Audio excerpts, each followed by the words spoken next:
ಆಮೇಲೆ ಆವಾಗಲೂ ಬೆಳ್ಳಗಿನಿಂದ ಕೂದಲಿಗೆ ನೀರು ಹಾಕ್ಬೇಕು, ಆವಾಗ ಬೆಳೀತೆ. ಕೂದಲಿಗೆ ನೀರು ಹಾಕಿದ್ರೆ ಬೆಳೆಯುತ್ತಾ?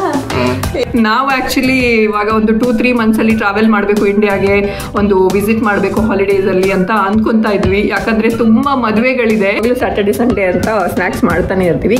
ಸೊ ಹಾಗಾಗಿ ಇವತ್ತು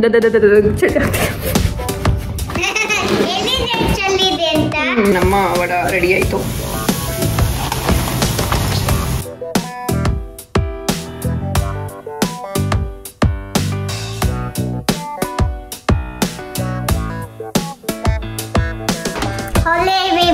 good morning. Hello everyone, good morning.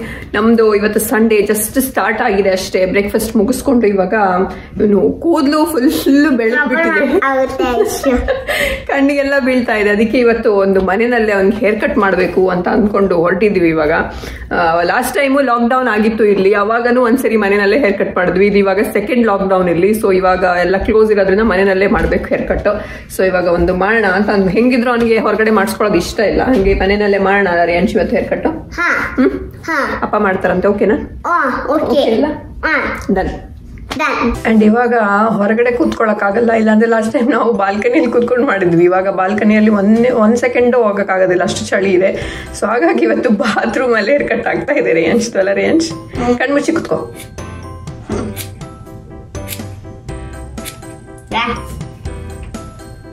Full ಕಣ್ಣಿಗೆಲ್ಲ ಬೀಳೋದು, ಒಂದ್ ಸ್ವಲ್ಪ ಟ್ರಿಮ್ ಮಾಡೋಣ ಅಂತ ಅಷ್ಟೇ.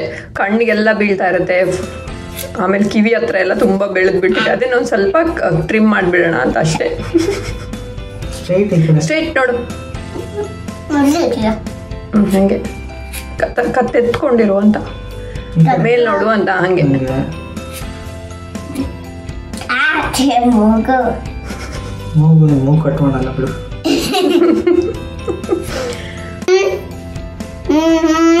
ಹಂಗಂದ್ರೆ ಹಂಗಂದ್ರೇನು? ಬಾಯ್ ಬಿಟ್ಟು ಹೇಳು.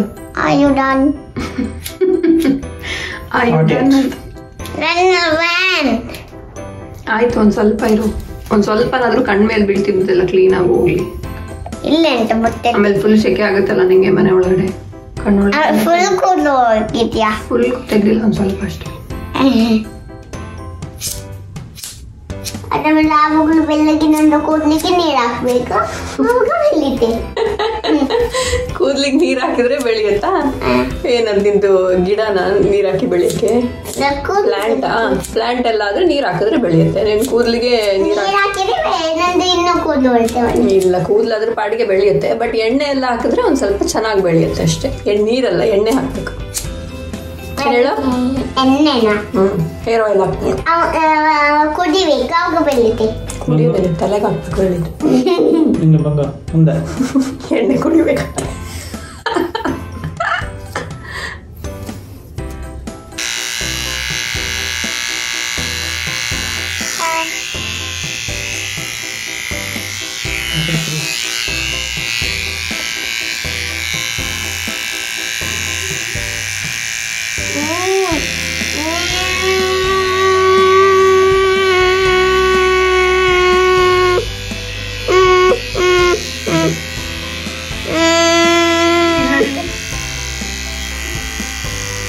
ಸದ್ಯಕ್ಕೆ ಒಂದು ರೇಂಜ್ಗೆ ಒಂದು ಆಯ್ತು ಇವಾಗ ಹೇರ್ ಕಟ್. ಇನ್ನು ಇವಾಗ ಸ್ನಾನ ಮಾಡ್ಕೊಂಡು ರೆಡಿಯಾಗಿ ಬರ್ತಾನೆ ನಿಮ್ಮ ರೇಯಾಂಶ್. ಅಲ್ಲ ರೇಯಾಂಶ್? ನಿಮ್ಮೆಲ್ಲರ ಫೇವ್ರೆಟ್ ರೇಯಾಂಶ್. ತುಂಬಾ ಇದ್ದಿ ಸ್ವಲ್ಪ ಕಮ್ಮಿ ಆಯ್ತು ಅಲ್ವಾ ರೇಯಾಂಶ್? ಸಾಕಲ್ಲ? ರೆಡಿ ಆದ್ಯಾ ಸ್ನಾನ ಆಗಿ? ನಿಂತಿರೋದು ನೋಡು. ಏನಾರು ಹೇಳಕ್ಕಿದ್ಯಾ? ಹೇಳು ಏನಾದ್ರು ಪ್ಲೀಸ್. ತುಂಬಾ ಜನ ನೋಡು, ಎಲ್ಲರೂ ನಿನ್ ಬಗ್ಗೆನೇ ಕೇಳ್ತಾ ಇರ್ತಾರೆ ಯಾವಾಗ್ಲೂ. ಏನಾದ್ರು ಹೇಳು. ವಿಡಿಯೋ ಏನಾದ್ರು ಮಾಡಿದಾಗ ಕಮೆಂಟ್ ಎಲ್ಲ ನಿನ್ ಬಗ್ಗೆನೇ ಕೇಳ್ತಾ ಇರ್ತಾರೆ. ರೇಯಾಂಶ್ ರೇಯಾಂಶ್ ಕೈಯಲ್ಲಿ ಹಾಯ್ ಹೇಳ್ಸಿ, ರೇಯಾಂಶ್ ಕ್ಯೂಟ್ ಆಗಿದ್ದಾನೆ, ಹಂಗೆ ಹೆಂಗೆ ಅಂತೆಲ್ಲ ಹೇಳ್ತಾರಲ್ವಾ. ಏನಾದ್ರು ಹೇಳ್ಬೇಕು ತಾನೆ ಅದಕ್ಕೆ? ಹೇಳು ಮತ್ತೆ ಏನಾದ್ರು. ಹಾಯ್ ಎಲ್ಲರಿಗೂ ಹಾಯ್. ನೀನ್ ಕ್ಯೂಟ್ ಆಗಿದ್ಯಾ ಅಂತ ಹೇಳ್ತಾರಲ್ಲ ಅದಕ್ಕೆ. Thank you. ಆಮೇಲೆ ಆಮೇಲೆ ಏನಾದ್ರು ಹೇಳಕ್ಕಿದ್ಯಾ? ಇಲ್ಲ ಇಲ್ವಾ? ಅಷ್ಟೇನಾ? ಶೋರಾ? ಓಕೆ. ನೋಡಿ, ಸ್ಕೂಲ್ ಇಲ್ಲ ಅಂದ್ರೆ ಇದೇ ಕೆಲಸ ಅವನಿಗೆ. ಹಿಂಗೆ ಕುತ್ಕೊಂಡು ಟಿವಿ ರಿಮೋಟ್ ಇಟ್ಕೊಳ್ಳೋದು, ಟಿವಿ ಹಾಕೊಳ್ಳೋದು, ಅವ್ನು ಯಾವಂದೋ ಒಂದು ರಾಯನ್ ಅಂತೆ, ಅವನದು ಟಾಯ್ಸ್ ರಿವ್ಯೂ ಅಂತ ಅವನೊಂದು ಚಾನಲ್ ಇದೆ, ಅವನು ನೋಡ್ಕೊಂಡು ಕೂತ್ಕೊಳ್ಳೋದು ಇದೇ ಕೆಲಸ ಅವನಿಗೆಲ್ಲರೇ. ನೋಡಿಲಿ ನೋಡಿ, ರಿಮೋಟ್ ಇಟ್ಕೊಂಡು ಏನು ಫುಲ್ಲು ಸಂಡೇ ಅಂತ ಮಜಾ ಮಾಡ್ತಾ ಇದ್ದಾನೆ.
ಸೊ ಇವಾಗ ಅಷ್ಟೇ ಇವನದಪ್ಪ ಹೊರಗಡೆ ಹೋಗಿ ಬಂದ್ರು. ಸುಮ್ಮನೆ ಮನೇಲಿ ಕೂತು ಬೋರ್ ಆಗ್ತಾ ಇದೆ, ಬೇರೆಲ್ಲೂ ಹೋಗಕ್ಕಿಲ್ಲ, ಸುಮ್ಮನೆ ಒಂದು ರೌಂಡ್ ಬಿಸಿಲಿದೆ ಹೋಗಿ ಬರ್ತೀವಿ ಅಂತ ಹೇಳ್ಬಿಟ್ಟು ವಾಕ್ ಹೋಗಿ ಬಂದ್ರು. ಬಟ್ ಹೋಗಿ 10 minutes ಅಲ್ಲೇ ವಾಪಸ್ ಬಂದ್ರು. ಅಲ್ಲಷ್ಟು ಬಿಸಿಲಿದ್ರು -9, -8 ಎಲ್ಲ ಇದೆ ಟೆಂಪರೇಚರು. ಸೊ -4 ಎಲ್ಲ ಇದೆ. ಸೊ ಚಳಿಯಲ್ಲಿ ಬೇಡ ಅಂತ ಹೇಳಿ ಮತ್ತೆ ಹಂಗೆ ವಾಪಸ್ ಬಂದ್ರು. ತುಂಬಾ ಜೋರಾಗಿ ಗಾಳಿ ಬೇರೆ ಬರ್ತಾ ಇದೆ, ನಡೆಯಕ್ಕೆ ಆಗೋದಿಲ್ಲ ಅಷ್ಟು ಆತರ ಗಾಳಿ ಬರ್ತಾ ಇದ್ರೆ. ಸೊ ಹಂಗೆ ಹೋಗಿ ವಾಪಸ್ ಬಂದ್ಬಿಟ್ರು ಅಲ್ಲ ರೇಂಜ್. ಇನ್ನೊಂದೇನು ಅಂದ್ರೆ, ನಾವು ಇಲ್ಲಿ ಇವಾಗ ತುಂಬಾ ರಿಸ್ಟ್ರಿಕ್ಷನ್ಸ್ ಜಾಸ್ತಿ ಮಾಡಿದ್ದಾರೆ, ಟ್ರಾವೆಲ್ ರಿಸ್ಟ್ರಿಕ್ಷನ್ಸ್. ಅಂದ್ರೆ ಇವಾಗ ಏನಿಲ್ಲಿ ಸೆಕೆಂಡ್ ವೇವ್ ಆಗಿದೆ ಕೊರೋನಾದು, ಅದಾದಾಗಿಂದ ಈಗ ಮತ್ತೆ ಹೊಸ ರೂಲ್ಸ್ ರೆಗ್ಯುಲೇಷನ್ಸ್ ಎಲ್ಲ ತಗೊಂಡ್ ಬರ್ತಾ ಇದ್ದಾರೆ ಇಲ್ಲಿನ ನಮ್ಮ ಪ್ರೈಮ್ ಮಿನಿಸ್ಟರ್ ಜಸ್ಟಿನ್ ಟ್ರೂಡೋ. ಇವಾಗ ನೆನ್ನೆ ಅಷ್ಟೇ ಒಂದು ಹೊಸ ರೂಲ್ಸ್ ಬಂತು, ಅಂದ್ರೆ ಟ್ರಾವೆಲ್ ಬಗ್ಗೆ ಸಂಬಂಧಪಟ್ಟಿದ್ದು, ಇಂಟರ್ನ್ಯಾಷನಲ್ ಟ್ರಾವೆಲ್ ಬಗ್ಗೆ. ಅಂದ್ರೆ ಇವಾಗ ಒಂದು ಏನಂದ್ರೆ, ಒಂದು ಮೆಕ್ಸಿಕೋ ಮತ್ತೆ ಕೆಲವೊಂದು ಕೆರಿಬಿಯನ್ ಆ ತರ ಕಂಟ್ರಿಗಳಿಗೆಲ್ಲ ಟ್ರಾವೆಲೇ ಬ್ಯಾನ್ ಮಾಡ್ಬಿಟ್ಟಿದ್ದಾರೆ. ಅಲ್ಲಿಗೆ ಯಾವುದೇ ಫ್ಲೈಟ್ ಕೂಡ ಇಲ್ಲ ಇವಾಗ. ಸೊ ಕಂಪ್ಲೀಟ್ ಆಗಿ ಬ್ಯಾನ್ ಮಾಡ್ಬಿಟ್ಟಿದ್ದಾರೆ. ಅದ್ಬಿಟ್ಟು ಇನ್ನೊಂದೇನು ಟ್ರಾವೆಲ್ ರಿಸ್ಟ್ರಿಕ್ಷನ್ ಅಂತ ಹೇಳಿದ್ರೆ, ಅಕಸ್ಮಾತ್ ಇವಾಗ ಯಾರಾದ್ರೂ ಎಲ್ಲಾದ್ರೂ ಹೋದ್ರು ಅವ್ರು ವಾಪಸ್ ಕೆನಡಾಗೆ ಎಂಟರ್ ಆದಾಗ ಅವ್ರು ಇಲ್ಲಿ ಕೋವಿಡ್ ಟೆಸ್ಟ್ ತಗೋಬೇಕು. ಅದ್ರದ್ದು ರಿಸಲ್ಟ್ ಬರೋಕ್ಕೆ ಒಂದು 3 days ಎಲ್ಲ ಆಗುತ್ತೆ. ಆ 3 days ಅವರು ಹೋಟೆಲಲ್ಲಿ ಇರಬೇಕು, ಅದು ಅವರ ಎಕ್ಸ್ಪೆನ್ಸಲ್ಲೇ ಇರಬೇಕು. ಅದನ್ನು ಅವ್ರು ಯಾವ ಥರ ಮಾಡಿದ್ದಾರೆ ಅಂದರೆ, ಆ ಎಕ್ಸ್ಪೆನ್ಸು ಒಂದು 3 daysಗೆ ಪರ್ ಪರ್ಸನ್ $2,000 ಕೆನಡಿಯನ್ ಡಾಲರ್, ಅಂದರೆ ಒಂದು ಆಲ್ಮೋಸ್ಟ್ 1.5 ಲಕ್ಷದಷ್ಟು ಒಬ್ಬರಿಗೇನೆ ಅಷ್ಟು ಖರ್ಚಾಗುತ್ತೆ 3 ದಿನಕ್ಕೆ. ಸೊ ಆ ಥರ ಹೆವಿ ಹೋಟೆಲ್ ಸ್ಟೇ ಮಾಡಿದ್ದಾರೆ. ಸೊ ಯಾರು ಜಾಸ್ತಿ ಹೋಗಬಾರ್ದು, ಅಷ್ಟು ಫೀಸ್, ಅಷ್ಟು ಹೋಟೆಲಲ್ಲಿ ಸ್ಟೇ ಮಾಡಿದ್ರೆ ಅಷ್ಟು ಬರುತ್ತೆ ಆಮೇಲೆ ಖರ್ಚು ಅಂತ ಹೇಳ್ಬಿಟ್ಟು ಬೇಕಂತಾನೆ ಜಾಸ್ತಿ ಮಾಡಿದ್ದಾರೆ ಎಲ್ಲ. ಸೊ ಅದು ಒಂದು ಲೆಕ್ಕದಲ್ಲಿ ಒಳ್ಳೇದೇ. ಆದರೆ ನಾವು ಆ್ಯಕ್ಚುಲಿ ಇವಾಗ ಒಂದು 2-3 ಮಂತ್ಸಲ್ಲಿ ಟ್ರಾವೆಲ್ ಮಾಡಬೇಕು ಇಂಡಿಯಾಗೆ, ಒಂದು ವಿಸಿಟ್ ಮಾಡಬೇಕು ಹಾಲಿಡೇಸಲ್ಲಿ ಅಂತ ಅಂದ್ಕೊತಾ ಇದ್ವಿ. ಯಾಕಂದರೆ ತುಂಬ ಮದುವೆಗಳಿದೆ, ನಮ್ಮ ತುಂಬ ಹತ್ತಿರ ರಿಲೇಟಿವ್ಸ್ದು ಮದುವೆಗಳಿದೆ, 1, 2, 3, 4 ಮದುವೆಗಳು, ತುಂಬ ಫಂಕ್ಷನ್ಗಳು ಇದೆ. ಆ್ಯಂಡ್ ಆಲ್ಮೋಸ್ಟ್ ನಾವು 2 years ಆಗ್ತಾ ಬಂತು ಇಂಡಿಯಾಗೆ. ಸೊ ತುಂಬ ಕಾಯ್ತಾ ಇದ್ದೀವಿ ಯಾವಾಗಿಂದ ಬರ್ತೀವಿ, ಬರಬೇಕು ಅಂತ. ಇಲ್ಲಿ ಇವಾಗ ಕೋವಿಡ್ ಜಾಸ್ತಿಯಾಗಿ ಯಾಕೋ ನಮ್ಮ ಆಸೆ ಎಲ್ಲ ನಿರಾಸೆ ಆಗೋ ಚಾನ್ಸಸ್ ಇದೆ ಅಂತ ತುಂಬಾ ಒಂಥರ ಬೇಜಾರಾಗಿದೆ, ತುಂಬಾ ಭಯನೂ ಆಗ್ತಾ ಇದೆ ಅಲ್ಲ ರೇಯಾಂಶ್? ತುಂಬಾ ಅಂದ್ರೆ ತುಂಬ ಎಕ್ಸ್ಪೆಕ್ಟೇಷನ್ ಇಟ್ಕೊಂಡಿದ್ವಿ, ಬಂದೇ ಬರ್ತೀವಿ ಸರಿ ಮೇ ಅಲ್ಲಿ ಅಂತ. ಐ ಹೋಪ್ ಇವಾಗ ಸದ್ಯಕ್ಕೆ ರಿಸ್ಟ್ರಿಕ್ಷನ್ ಮಾಡಿದ್ದಾರೆ, ಬಟ್ ಅದು ಇನ್ನೊಂದು 2-3 ತಿಂಗಳಷ್ಟರಲ್ಲಿ ಒಂದು ಸ್ವಲ್ಪ ಕಮ್ಮಿಯಾಗಿ ರಿಸ್ಟ್ರಿಕ್ಷನ್ಸ್ ತೆಗಿಬೋದು ಅನ್ನೋ ಒಂದು ಸಮಾಧಾನ. ಇಲ್ಲಾಂದರೆ ನಾವು ಹೋಗೋಕ್ಕೆ ಫ್ಲೈಟ್ ಚಾರ್ಜೇ ಎಷ್ಟೊಂದಿರುತ್ತೆ, ಅದ್ರ ಮೇಲೆ ವಾಪಸ್ ಬರ್ತಾ ನಾವಿಲ್ಲಿ ಕೋವಿಡ್ ಟೆಸ್ಟ್ ಮಾಡಿ 3 ದಿನ ನಾವು ಹೋಟೆಲಲ್ಲಿ ಇದ್ಕೊಂಡು ಒಬ್ಬೊಬ್ಬರಿಗೆ 1 ಲಕ್ಷದಷ್ಟು ಖರ್ಚಾಗುತ್ತೆ ಅಂದರೆ ಡೆಫಿನೆಟ್ಲಿ ನಮಗೆ ಬರೋಕ್ಕೆ ಆಗೋದಿಲ್ಲ ಇವಾಗ ಇಂಡಿಯಾಗೆ. ಸೊ ಹಾಗಾಗಿ ಐ ಹೋಪ್ ಏಪ್ರಿಲ್ ಮೇ ಆ ಟೈಮ್ಗೆ ಅಷ್ಟೊತ್ತಿಗೆ ಆಗಬೇಕಾದ್ರೆ ಒಂದು ಸ್ವಲ್ಪ ಕಮ್ಮಿಯಾಗಿ ರಿಸ್ಟ್ರಿಕ್ಷನ್ ಎಲ್ಲ ತೆಗೆದುಬಿಟ್ರೆ ಆರಾಮಾಗಿ ಟ್ರಾವೆಲ್ ಮಾಡ್ಬೋದು. ಸೊ ಸದ್ಯಕ್ಕಂತೂ ಬರೋ ಚಾನ್ಸೇ ಇಲ್ಲ ಇಂಡಿಯಾಗೆ. ಈಗ ಸದ್ಯಕ್ಕಂತೂ ಯಾರೂ ಟ್ರಾವೆಲ್ ಮಾಡೋಕ್ಕಾಗೋದಿಲ್ಲ. ಪಾಪ ಎಮರ್ಜೆನ್ಸಿ ಇದ್ದವರು ಹೋಗ್ತಾರೆ, ಏನು ಮಾಡೋದು, ಬಟ್ ಬೇರೆ ವಿಧಿ ಇಲ್ಲ, ಬರ್ತಾ ಅದಷ್ಟು ಖರ್ಚು ಮಾಡ್ಕೊಂಡು ಬರಲೇಬೇಕಾಗುತ್ತೆ. ಎಷ್ಟೊಂದು ಎಮರ್ಜೆನ್ಸಿ ಇರುತ್ತೆ ಎಷ್ಟೊಂದು ಜನರಿಗೆ, ಸೊ ಹೋಗಬೇಕಾಗುತ್ತೆ. ನೋಡೋಣ ಏನಾಗುತ್ತೆ ಅಂತ. ಸೊ ಸದ್ಯಕ್ಕಂತೂ ನಾವು ಇಂಡಿಯಾ ಬರೋ ಹೋಪ್ಸ್ ನಮಗೆ ಕಾಣಿಸ್ತಾ ಇಲ್ಲ. ದೇವ್ರೇನಾದ್ರೂ ಕಂಡುಬಿಟ್ರೆ ನೋಡೋಣ ಬರೋಕ್ಕಾಗುತ್ತಾ ಇಲ್ವಾ ಅಂತ ಅಲ್ಲ ರೇಯನ್ಶ್ ಅಂತೂ ಫುಲ್ ಕಾಯ್ತಾ ಇದ್ದಾನೆ. ಅವನು ಬರ್ಡೇ ಅವನು ಇಂಡಿಯಾದಲ್ಲೇ ಆಗಬೇಕು ಈ ಸರಿ ಅಂತ ಯಾವಾಗಿಂದ. ಅವನಿಗೆ ಇವಾಗ ನನಗಿಂತ ಜಾಸ್ತಿ ಅವ್ನು ಕಾಯ್ತಾ ಇದ್ದಾನೆ ಆ್ಯಕ್ಚುಲಿ. ನಾವು ಮೇಯಲ್ಲಿ ಇಂಡಿಯಾಗೆ ಹೋಗ್ತೀವಿ ಅಂತ. ಅಲ್ಲ ಚಿನಿ, ಯಾಕೆ ಹೇಳೋ ನಿನಗೆ ಇಂಡಿಯಾಗೆ ಹೋಗ್ಬೇಕು? ನೀನು ಅದಕ್ಕೆ ಮಾತ್ರನಾ? ನೀನು ಬೇರೆ ಯಾರನ್ನು ಮಿಸ್ ಮಾಡ್ತಾ ಇಲ್ವಾ ಇಂಡಿಯಾದಲ್ಲಿ? ಅಜ್ಜಿನ, ದೊಡ್ಡಮ್ಮನ, ತಾತನ ಎಲ್ಲರನ್ನು ಮಿಸ್ ಮಾಡ್ತೀಯಲ್ಲ, ಸುಗೋಷಣ್ಣ ಎಲ್ಲರನ್ನು ಮಿಸ್ ಮಾಡ್ತೀವಲ್ಲ. ತುಂಬಾ ಟೈಮ್ ಆಯ್ತಲ್ಲ ನಾವು ಅವ್ರನ್ನೆಲ್ಲ ನೋಡಿ. ಸೊ ಹೋದ್ರೆ ಖುಷಿ ಆಗತ್ತಲ್ಲ ಒಂದ್ಸರಿ. ಅದಕ್ಕೆ ಹೋಗ್ಬೇಕು ಅಂತ ನಾವು ಕಾಯ್ತಾ ಇದ್ದೀವಿ. ಸೊ ನಾವು ಡೈಲಿ ಇವಾಗ ಪ್ರೇ ಮಾಡೋದು ಒಂದೇ, ದೇವ್ರೇ ಈ ಕೋವಿಡ್ ಇಲ್ಲಿಂದನೂ ಒಂದ್ಸರಿ ಬೇಗ ಹೋಗಿ ಈ ರಿಸ್ಟ್ರಿಕ್ಷನ್ಸ್ ಎಲ್ಲ ತೆಗೆದ್ಬಿಟ್ರೆ ಆರಾಮಾಗಿ ಟ್ರಾವೆಲ್ ಮಾಡೋ ತರ ಆಗ್ಲಿಯಪ್ಪ ಅಂತ ಅಲ್ವಾ? ಅಳು ಬರ್ತಾ ಇದೆಯಾ ನಿಂಗೆ? ಇಲ್ವಾ? ಶ್ಯೂರಾ? ಒಂಥರ ಮಾಡ್ತಾ ಇದೆಯಾ ಮತ್ತೆ ಅಳು ಬರೋ ತರ? ಅಂಡ್ ಇವತ್ತು ಬುರ್ಜ್ ಖಲೀಫಾ ಮೇಲೆ ನಮ್ಮ ಸುದೀಪ್ ಅವ್ರದ್ದು 25 ವರ್ಷ ಆಯ್ತು ಅವರು ಇಂಡಸ್ಟ್ರಿಗೆ ಬಂದು. ಮತ್ತೆ ಅವರ ಮೂವಿದು ಏನೋ ಒಂದು ಟ್ರೈಲರ್ ಎಲ್ಲ ಸೇರಿಸ್ಬಿಟ್ಟು ಬುರ್ಜ್ ಖಲೀಫಾದಲ್ಲಿ ಇವತ್ತು ಡಿಸ್ಪ್ಲೇ ಮಾಡಿದ್ರು ಫುಲ್ ವಿಡಿಯೋ ಎಲ್ಲ. ಸೊ ಒಂಥರ ಪ್ರೌಡ್ ಮೂಮೆಂಟ್ ನಮ್ಮ ಕರ್ನಾಟಕಕ್ಕೆ, ಕನ್ನಡದವ್ರಿಗೆ. ಫಸ್ಟ್ ಟೈಮ್ ಅನ್ಸುತ್ತೆ ಮೇ ಬಿ ಯಾರೋ ಒಬ್ರು ಕನ್ನಡದವ್ರ ಬಗ್ಗೆ ಒಂದು ಬುರ್ಜ್ ಖಲೀಫಾ ಮೇಲೆ ಬಂದಿರೋದು. ಸೊ ಎಲ್ಲ ನೀವು ನೋಡಿರ್ತೀರ ಆಬ್ವಿಯಸ್ಲಿ, ಎಲ್ಲ ಫೇಸ್ಬುಕ್ ಅಲ್ಲಿ, ಟ್ವಿಟರ್ ಅಲ್ಲಿ ಎಲ್ಲ ಕಡೆಗೂ ಜನ ಶೇರ್ ಮಾಡಿ ಒಂಥರ ಟ್ರೆಂಡಿಂಗ್ ಅಲ್ಲಿ ಇತ್ತು ಅದು, ನೋಡಿರ್ತೀರಾ ನೀವು. ಸೊ ನಾವು ನೋಡಿದ್ವಿ, ತುಂಬಾ ಖುಷಿ ಆಯ್ತು ಆಕ್ಚುಲಿ. ಅಷ್ಟು ದೊಡ್ಡ ಕಟ್ಔಟ್ ಮೇಲೆ ನಮ್ಮ ಒಬ್ರು ಕನ್ನಡದವ್ರನ್ನ ನೋಡ್ಬಿಟ್ಟು, ಅದು ನಮ್ಮ ಸುದೀಪ್ ಅವ್ರನ್ನ ನೋಡ್ಬಿಟ್ಟು ತುಂಬಾ ಖುಷಿ ಆಯ್ತು.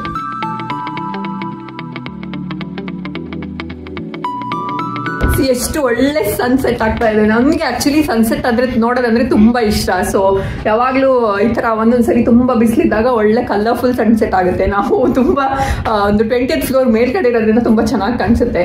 ಸೊ ಇವಾಗ ಏನೇ ಸನ್ಸೆಟ್ ಆಯ್ತು ಅಂದ್ರೆ ಸಂಜೆ ಆಯ್ತು ಅಂತ. ಸಂಜೆ ಆಯ್ತು ಅಂದ್ರೆ ನಾವೇನ್ ಮಾಡ್ತೀವಿ ರೇಂಜ್? ಎಕ್ಸಾಕ್ಟ್ಲಿ, ಸಂಜೆ ಅದೇ ನಾವು ಹೆಚ್ಚಾಗಿ ಯಾವಾಗಲೂ ಸ್ಯಾಟರ್ಡೆ ಸಂಡೇ ಅಂತ ಸ್ನಾಕ್ಸ್ ಮಾಡ್ತಾನೆ ಇರ್ತೀವಿ. ಸೊ ಹಾಗಾಗಿ ಇವತ್ತು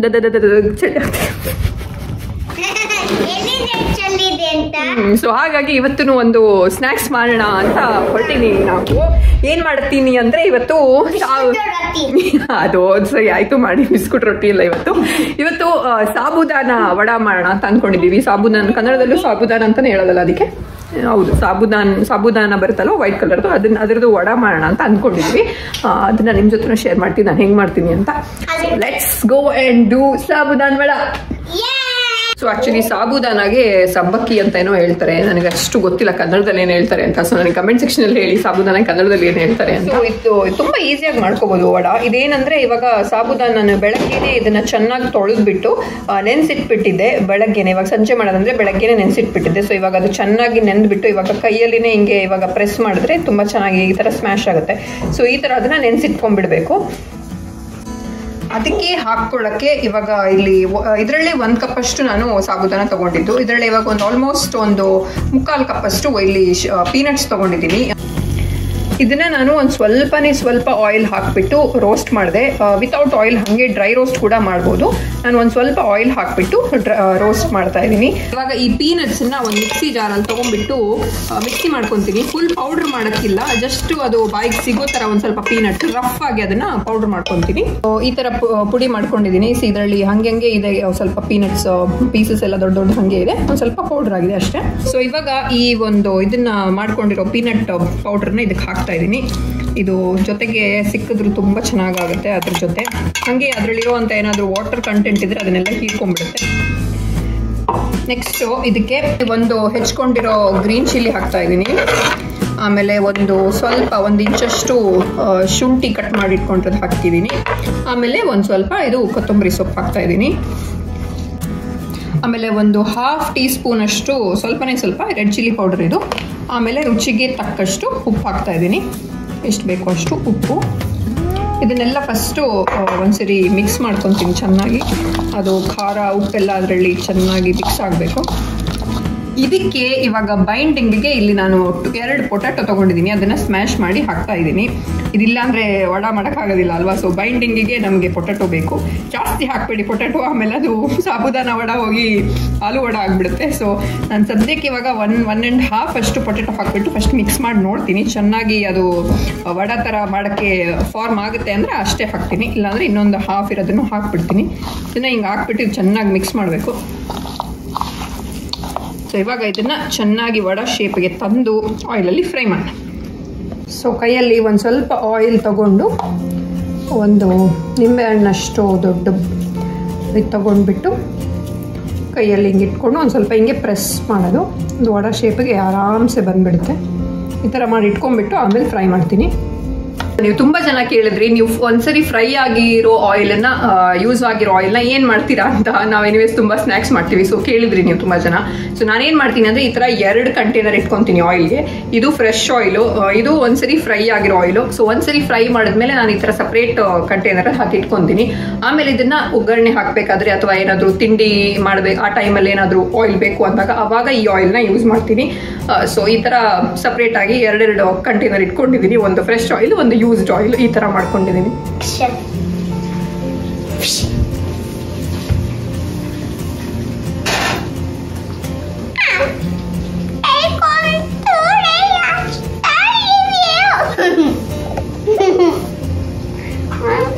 ಇದು ಹಿಂಗೆ ನಾವೇನಾದ್ರು ಸ್ನಾಕ್ಸ್ ಅದು ಇದು ಮಾಡೋದ್ರಲ್ಲಿ ಬಿಸಿ ಇದ್ದಾಗ ಇವ್ ನಿಂಗೆ ಕೂತಿರ್ತಾನೆ ಇಲ್ಲಿ ಬಂದು.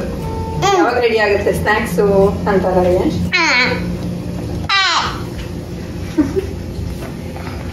I can see you.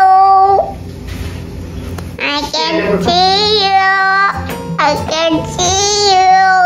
I can see you. I can see you. I can see you. I can see you.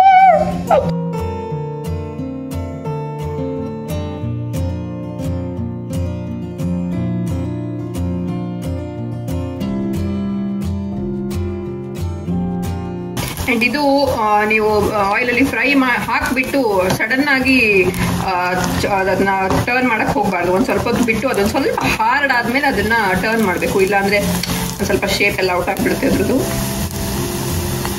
So ನಮ್ಮ ವಡ ರೆಡಿ ಆಯ್ತು.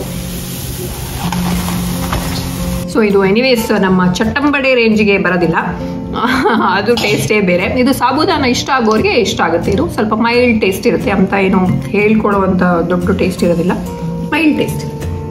ಈ ವಿಡಿಯೋ ನಿಮ್ಗೆ ಇಷ್ಟ ಆದ್ರೆ ಲೈಕ್ ಮಾಡಿ, ಶೇರ್ ಮಾಡಿ, ಸಬ್ಸ್ಕ್ರೈಬ್ ಮಾಡಿ. ಇನ್ನು ನೆಕ್ಸ್ಟ್ ವಿಡಿಯೋದಲ್ಲಿ ಸಿಗ್ತೀವಿ. ಅಲ್ಲಿ ತನಕ ಎಲ್ಲರೂ ಖುಷಿಯಾಗಿರಿ. ಟಾಟಾ, ಬಾಯ್ ಬಾಯ್. ಎಸ್, ನೀವು ಇವತ್ತು ನಮ್ದು ಅವನೇ ಒಂದು ಐಡಿಯಾ ಮಾಡಿ ಅವನ ಸಾಂಗ್ ಅಲ್ಲೇ ಹೇಳ್ತಾ ಇದ್ದ ಅವಾಗಿಂದ. ಸೊ ನೀನ್ ಸಾಂಗ್ ಅಲ್ಲೇ ಹೇಳ್ಬಿಡು ಅದನ್ನ ಅಂತ ಹೇಳಿದೆ. ಸೊ ಇವತ್ತು ಸಾಂಗ್ ಅಲ್ಲಿ ಲೈಕ್ ಮಾಡಿ ಶೇರ್ ಮಾಡಿ ಬಂತು. ಸೊ ಈ ವಿಡಿಯೋನ ನಾವ್ ಇಲ್ಲಿಗೆ ಎಂಡ್ ಮಾಡ್ತಾ ಇದೀವಿ. ನಿಮ್ಗೆ ಏನ್ ಅನ್ನಿಸ್ತು? ಬುರ್ಜ್ ಖಲೀಫಾದಲ್ಲಿ ನಮ್ಮ ಕರ್ನಾಟಕ ಫ್ಲಾಗ್ ಹಾರಿಸಿದ್ದು ತೋರಿಸಿದ್ದು, ಆಮೇಲೆ ಸುದೀಪ್ ಅವರ 25 years ಅದನ್ನೆಲ್ಲ ತೋರಿಸಿದ್ದು ನಿಮ್ಗೆ ಏನ್ ಅನಿಸ್ತು ಅನ್ನೋದನ್ನ ಕಮೆಂಟ್ ಸೆಕ್ಷನ್ ಹೇಳೋದನ್ನ ಮರಿಬೇಡಿ. ಹಾಗೆ ನೀವು ಸಾಬೂದಾನ ವಡ ಟ್ರೈ ಮಾಡಿದ್ದೀರಾ ಅಥವಾ ಇವಾಗ ಮಾಡ್ತೀರಾ ಅಂದ್ರೂ ಅದನ್ನ ಹೇಳೋದನ್ನ ಮರಿಬೇಡಿ ಅಂತ ಹೇಳ್ತಾ ಈ ವಿಡಿಯೋನ ಇಲ್ಲಿಗೆ ಎಂಡ್ ಮಾಡ್ತಾ ಇದೀವಿ. ಟಾಟಾ, ಬಾಯ್ ಬಾಯ್. Bye.